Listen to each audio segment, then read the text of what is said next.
সেনাবাহিনীর সাথে প্রফেসর ইউনূসের, বিশেষ করে সেনা প্রধানের সাথে প্রফেসর ইউনূসের তো শুরু থেকেই একটা দ্বন্দ্ব চলছিল। আমার কথা জনগণকে বুঝতে হবে। শুরুতেই বাংলাদেশিদের তো অভ্যাস আছে, শুরুতেই ধরাশা, ওই যে উনি পক্ষ নিয়েছে, কারোর পক্ষ নিয়েছে, ওই যে দালালি শুরু করে দিয়েছে। একটু চিন্তা করে বুঝতে হবে আমি কি বলি। আমাদের ব্যক্তিগত পর্যায় থেকে দেশে অনেক সমালোচনা করা, অনেক কিছু নিয়ে চিৎকার করা সহজ, কিন্তু বিষয়টা যখন জাতীয় পর্যায়ে আসে তখন অনেক কিছুই সমীকরণ জটিল। আওয়ামী লীগকে নিষিদ্ধ করার ব্যাপারে অনেকেই নিষেধ করেছে, বিশেষ করে সেনাপ্রধান আওয়ামী লীগকে নিষিদ্ধ করার ব্যাপারে যেটা বলেছে, আমি যতটুকু বুঝি আমার দৃষ্টিকোণ থেকে, বাংলাদেশের বর্তমান সরকারের যে পরিস্থিতি, আধা কাঁচরা পরিস্থিতি, পুলিশের অর্ধেক কাজ করছে না, প্রফেসর ইউনূসের বিদেশি নোবেল প্রাইজের ব্রেইন ছাড়া আর কোনো ব্রেইন কাজ করছে না, এবং ওনার সরকারের ভিতরে শুধুমাত্র দ্বৈত পাসপোর্টধারী কি বলে এনজিওর লোকজনরা রয়ে গেছে, যারা দেশের পরিস্থিতি অস্থিতিশীল হলে ইসরায়েলে যখন ইয়েমেনের এবং হামাসের আক্রমণ বেশি বেড়ে যায়, তখন ইসরায়েলের লোকরা করে কি, তাদের তো সবারই 100% সবার অন্য দেশের পাসপোর্ট আছে, আমেরিকা, ইংল্যান্ড, কানাডা, অন্যান্য দেশের পাসপোর্ট আছে, তারা ইসরায়েল ছেড়ে চলে যায়। তো আমাদের ইউনূস সরকারের বেশিরভাগই কিন্তু অন্য দেশের পাসপোর্ট আছে। এই যে ডক্টর খলিল কোনো কিছু না জেনেই যুক্তরাষ্ট্রের কথায় লাফাতে শুরু করেছে, এই যে দেশকে বিপদে ফেলছে, এক সময় কিন্তু দেশ বিপদে পড়ার পরে এই প্রফেসর ইউনূসের এই সকল উপদেষ্টারা কিন্তু দেশ ছেড়ে তাদের দ্বিতীয় দেশে চলে যাবে। যখন professor Yunus, with all my respect, উনি একজন নোবেল লরিয়েট, উনি যেই জন্য নোবেল পেয়েছেন সেই জন্য পেয়েছেন, কিন্তু দেশেরই দুর্দশায় যেই জ্ঞানগুলোর প্রয়োজন, এখনো উনি যেভাবে চলছেন, ওনার সরকারই হচ্ছে আধা কাঁচরা, যারা অকম্মা কোনো কাজের না ওইসব লোকজনকে শুরু থেকে বসিয়েছে। শুধু তাই না, উনি কোন নোবেলের ব্রেইনে চলছেন আমার মাথায় আসে না, যে উনার সামরিক উপদেষ্টা এখন হাসিনার ভাগনা, এবং উনার কি বলে ওই মজুমদার, যে আওয়ামী লীগের এবং ভারতের খাস লোক, সেও সিভিল প্রশাসন নিয়ন্ত্রণ করছে। তো এটা কি একটা বাচ্চা, যে দুধের বাচ্চা, তাকে বুঝালো, একটু মাথা হাতিয়ে বুঝালে বুঝবে, কিন্তু প্রফেসর ইউনূস দেশের সমস্ত শত্রুকে ওনার পাশে নিয়ে উনি চলছেন। উনি যে সিদ্ধান্ত নিচ্ছেন সাথে সাথে সেটা উনার পাশের লোক, সামরিক সচিব, এই মজুমদার, এরাই কিন্তু ভারতের সাথে শেয়ার করে দিচ্ছে। তো প্রফেসর ইউনূস নোবেল পেয়েছেন, 85 বছর বয়সে বিদেশে ঘুরছেন, উনি কি এতবার বলার পরে উনি বুঝছেন না? আমি এও বলেছি, ভারতের রয়ের প্রধান রাজেশ অগ্নিহোত্রী বাংলাদেশের, ভারতের কি বলে এমবেসিতে বসে বাংলাদেশ বিরোধী সমস্ত কর্মকার্য চালিয়ে যাচ্ছে। এতবার বলার পরেও আমি কি বলে উনার সামরিক উপদেষ্টা জেনারেল হাফিজকেও আমি এটা পাঠিয়েছি। আমি কি বলে স্বরাষ্ট্র উপদেষ্টা জাহাঙ্গীরকেও এটা পাঠিয়েছি। আপনারা রাজেশ কুমার অগ্নিহোত্রীকে আপনার বাংলাদেশ থেকে বের করছেন না কেন? 2016 সালে পাকিস্তান বের করে দিয়েছে, ঘরে বসে শয়তানি করছে। ওনাদের এইটুকু ক্ষমতা নাই, এখনো পদক্ষেপ নিতে পারেন নাই, আমার কথার মূল্যায়ন করেন নাই। সুতরাং আস্তে আস্তে দিনে দিনে কিন্তু প্রফেসর ইউনূস যেইভাবে চলেছে, আস্তে আস্তে কিন্তু আমি দেখছি জনপ্রিয়তা হ্রাসের পথে, এবং তার উদাহরণ দিচ্ছি। আর আমি যা দেখছি, ডক্টর খলিলের মতো লোক কিন্তু প্রফেসর ইউনূস সরকারকে পতন ঘটিয়ে ছাড়বে। কারণ এই ডক্টর খলিল যুক্তরাষ্ট্রের কথায় সে লাফিয়ে নিজের দেশের সেনাবাহিনীর বিরুদ্ধে গিয়ে, এবং হাসিনার মতোই কিছু সেনাবাহিনীকে ওনার পকেটে নিয়ে উনি সেনাবাহিনীর বিরুদ্ধে ষড়যন্ত্র লাগিয়ে দিয়ে এই আর্ম ফোর্সেস ডিভিশনের পিএসও জেনারেল কামরুলকে সাথে টেনে উনি সেনাবাহিনীর বিরুদ্ধে লাগিয়ে দিয়ে উনি যুক্তরাষ্ট্রের কথায় লাফাচ্ছেন যে মানবিক করিডোর দেওয়ার জন্য। কারণ অনেকে মনে করবে যে আমি জেনারেল ওয়াকারের পক্ষে কথা বলছি। না, আমি বাস্তবতা তুলে ধরছি। স্বৈরাচারী শেখ হাসিনার সময় যখন যুক্তরাষ্ট্রই প্রস্তাব দিয়েছিল, তখন পরের দিনেই কিন্তু অজিত দোভাল ঢাকায় চলে আসে শেখ হাসিনার সাথে। শেখ হাসিনাকে হুঁশিয়ারি দিয়ে যায়, খবরদার বাংলাদেশ সশস্ত্র বাহিনীকে যেন আরাকানে ইনভলভ না করা হয়, বা এখানে নিয়োগ না করা হয়, তখন স্বৈরাচারী শেখ হাসিনা পরের দিনই সকালে পত্রপত্রিকায় বড় করে আসছে, হাসিনা বলেছে সব আমাদের সবাইকে ধৈর্য ধারণ করতে হবে। তো যেহেতু হাসিনা ভারতের চাকরানি ছিল, সে ভারতের নির্দেশ শুনেছে।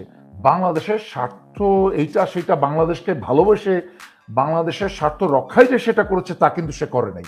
আর ভারতের সেনাবাহিনী যেহেতু লোটা বাহিনী, আর বাংলাদেশ সশস্ত্র বাহিনী যেহেতু বীর বাহিনী, মুসলমান বুক বড় সাহসের বাহিনী, হাসিনা 16 বছরে অনেক ধ্বংস করার চেষ্টা করেছে, আল্লাহর রহমতে তাও করে নাই।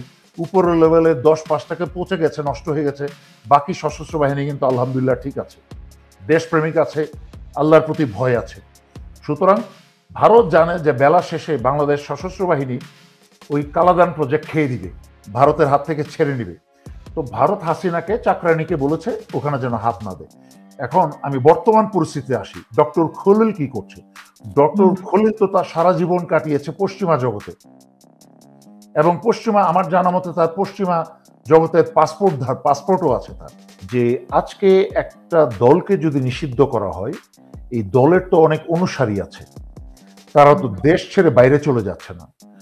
যখন তারা, আমি সহজভাবেই, আওয়ামী লীগ তো একটা দুষ্কৃতিকারী দল, একটা জঙ্গিবাদী দল, তারপরে আমি সহজ ভাষায় ধরে নিলাম যে আওয়ামী লীগ যদি মনে করলাম তারা শুধুমাত্র রাজনীতি নিয়েই চলবে, তাদেরকে তো যদি সেই প্ল্যাটফর্মটা না থাকে যে তারা ভালো হয়ে তওবা করে রাজনীতি নিয়েই কার্যক্রম চালাবে, যখন সেই মাঠটাও বা সেই পরিবেশটাও তাদের না থাকবে, তখন কি হবে?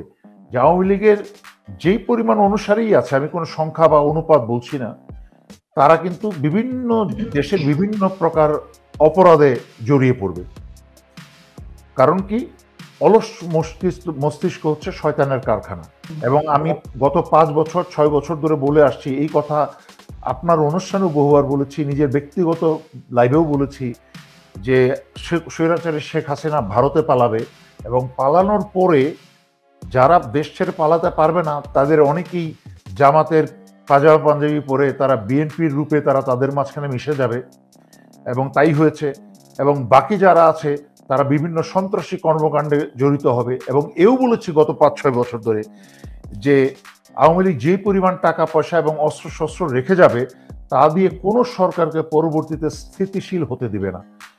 এই পরবর্তীতে ইউনূস সরকার 9 মাসে তেমন কিছু করতে পারে নাই, 2-4টা সামান্য জিনিস ছাড়া জাতীয় পর্যায়ে তেমন কিছু করতে পারে নাই। এমনকি সবচেয়ে ভয়ঙ্কর ব্যাপার হচ্ছে যে আওয়ামী লীগের মাঠে দেশের ভিতরে যে টাকাটা রয়ে গিয়েছিল, সেটা দেশের ভিতরে বিভিন্ন লোক, তার মাঝখানে বিএনপির অনেক সুবিধাবাদী লোক এবং অনেকেই কিন্তু সেই টাকাটা তাদেরকে, আওয়ামী লীগদেরকে আশ্রয় দেওয়ার নাম করে তাদের কাছে টাকাটা হাতিয়ে নিয়েছে।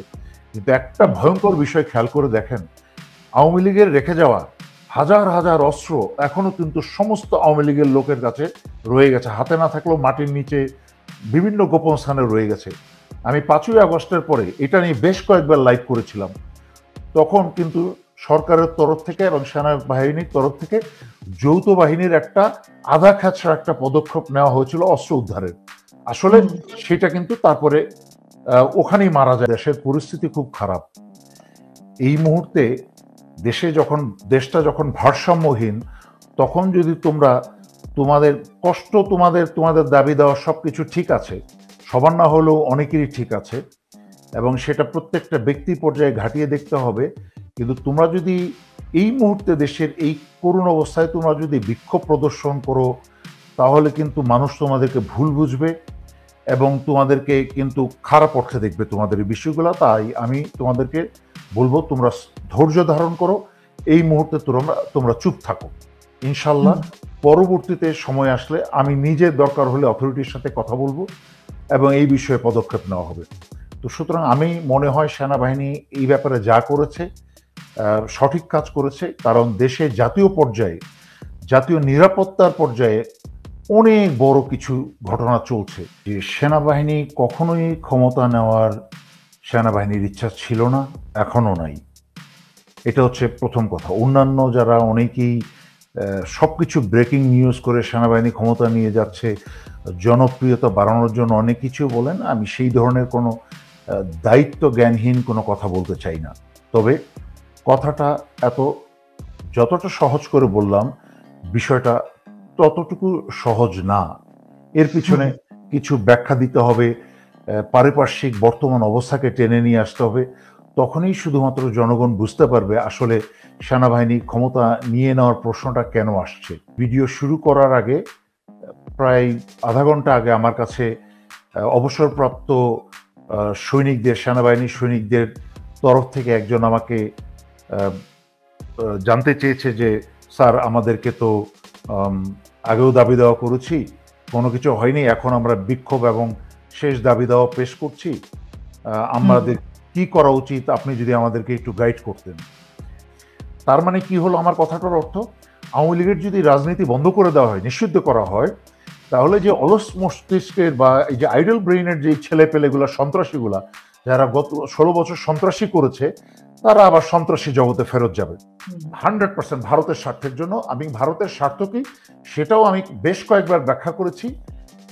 9 মার্চ 2024 সালে আমি পুরো ম্যাপ দেখিয়ে, এইভাবে ম্যাপ দেখিয়ে ব্যাখ্যা করেছি যে কালাদান প্রজেক্ট, ভারত ইতিমধ্যে প্রায় $1 বিলিয়ন বিনিয়োগ করেছে কালাদান প্রজেক্টে।